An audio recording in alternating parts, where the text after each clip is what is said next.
सातारा जिल्ह्यामधील 255 फलटण कोरेगाव विधानसभा मतदारसंघ हा अनुसूचित जातीसाठी राखीव असून या मतदारसंघाकडे संपूर्ण जिल्ह्याचं लक्ष लागून राहिलंय. कारण विधान परिषदेचे माजी सभापती श्रीमंत रामराजे नाईक निंबाळकर आणि माजी खासदार रणजितसिंग नाईक निंबाळकर यांच्या अस्तित्वाच्या लढाईत कोण बाजी मारणार की अन्य पक्ष चमत्कार घडवणार याकडे सध्या फलटण तालुक्यामधील मतदारांचं देखील लक्ष लागून राहिलं आहे. नमस्कार, मी सिद्धेश दिलीप शिगवण आणि तुम्ही पाहताय न्यूज अनकटचा #राजकारण हा कार्यक्रम. फलटण कोरेगाव विधानसभा मतदारसंघामध्ये सध्या विधानसभेची रणधुमाळी सुरू असल्याचं चित्र तालुक्याच्या राजकीय पटलावरती पाहायला मिळतंय.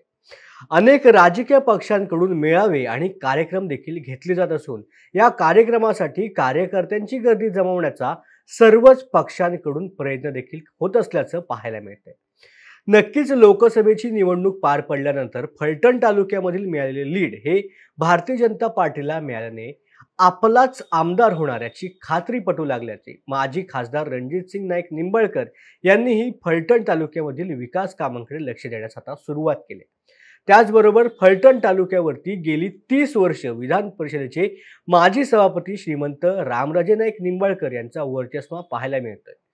फलटण तालुक्यामधील सर्व संस्थांवरती श्रीमंत रामराजे नाईक निंबाळकर गटाचे वर्चस्व आहे. त्याचबरोबर फलटण कोरेगाव विधानसभा मतदारसंघ अनुसूचित जातीसाठी राखीव झाल्यानंतरही या गटावरती रामराजे नाईक निंबाळकर हेच किंगमेकर ठरले असून सलग 3 टर्म आमदार दीपक चव्हाण यांनी प्रतिनिधित्व केलं आहे. सन 2019 साली राष्ट्रवादी काँग्रेस पार्टीमधून दीपक चव्हाण यांनी 1,17,617 मते तर भाजपमधून दिगंबर आगवणे यांनी निवडणूक लढवली होती आणि त्यामध्ये त्यांना 86,636 मतं मिळाली होती. त्यामध्ये राष्ट्रवादीच्या दीपक चव्हाण यांनी 30,981 मतांनी आघाडी घेतली आणि तिसऱ्यांदा आपला विजय मिळवला.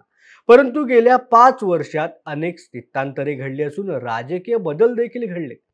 सध्याची राजकीय स्थिती पाहता राष्ट्रवादी शरदचंद्र पवार गट, भारतीय जनता पार्टी, अजितदादा पवार गट, शिवसेना ठाकरे गट, शिवसेना शिंदे गट आणि इतर सर्वच राजकीय पक्षांनी आपली भूमिका स्पष्ट करायला सुरुवात केली.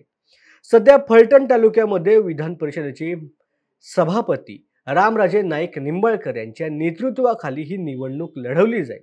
रामराजे नाईक निंबाळकर हे किंगमेकरची भूमिका घेतील आणि आमदार दीपक चव्हाण की अन्य कोण याबाबत अद्यापही आमदार होतील याबद्दलची भूमिका गुलदस्त्यात आहे. त्याचबरोबर भारतीय जनता पार्टीनेही जोरदार मोर्चे बांधणी करत राज्यामधील अनेक मंत्र्यांचे दौरे तालुक्यात आयोजित केलेत. अनेक मेळावे देखील घेतले जात असून वातावरण निर्मितीला देखील सुरुवात झाली.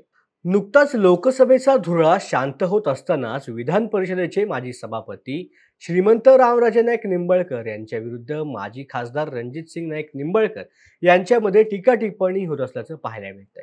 त्याचबरोबर उपमुख्यमंत्री अजित पवार यांनी लोकसभेला गटाची भूमिका आणि युती धर्म पाळण्यासाठी उपमुख्यमंत्री अजित पवार आणि जिल्हा बँकेचे संचालक शिवरूपराजे खर्डेकर यांच्यावरती जबाबदारी दिली होती. ती शिवरूपराजे खर्डेकर यांनी निभावली, पण ही बाब श्रीमंत रामराजे नाईक निंबाळकर यांना खटकल्यामुळे त्यांनी माजी खासदार रणजितसिंग नाईक निंबाळकर त्यांच्याबरोबर शिवरूपराजे खर्डेकर यांच्यावर देखील टीकास्त्र सोडल्याने तालुक्यामध्ये अनेक राजकीय उलथापालथी पाहायला मिळत आहेत.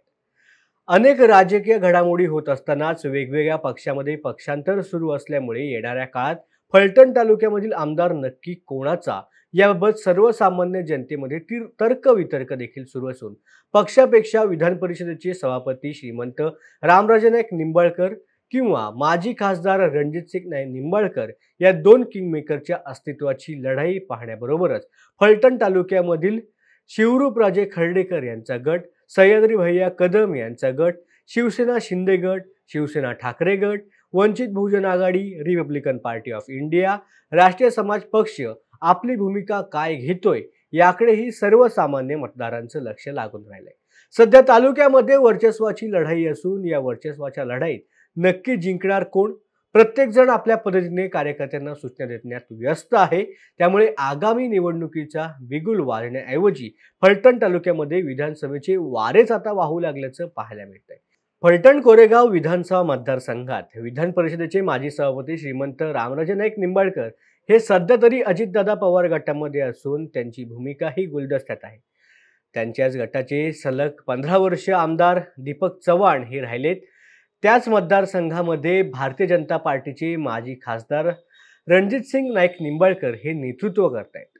अजितदादा पवार गटाचे नेते श्रीमंत शिवरूपराजे खर्डेकर तर शरदचंद्र पवार गटाचे प्रतिभाताई शिंदे या नेतृत्व करत असल्यामुळे हे नेते आगामी निवडणुकीमध्ये किंगमेकरची भूमिका निभावताना पाहायला मिळणार आहे. त्यामुळे कोणता पक्ष आणि कोणता उमेदवार ह्या माध्यमातून देणार की पारंपरिक श्रीमंत रामराजे नाईक निंबाळकर गट आणि माजी खासदार रणजितसिंग नाईक निंबाळकर या दोघांच्यातच अस्तित्वाची लढाई होणार हे येणाऱ्या काळामध्येच ठरणार आहे.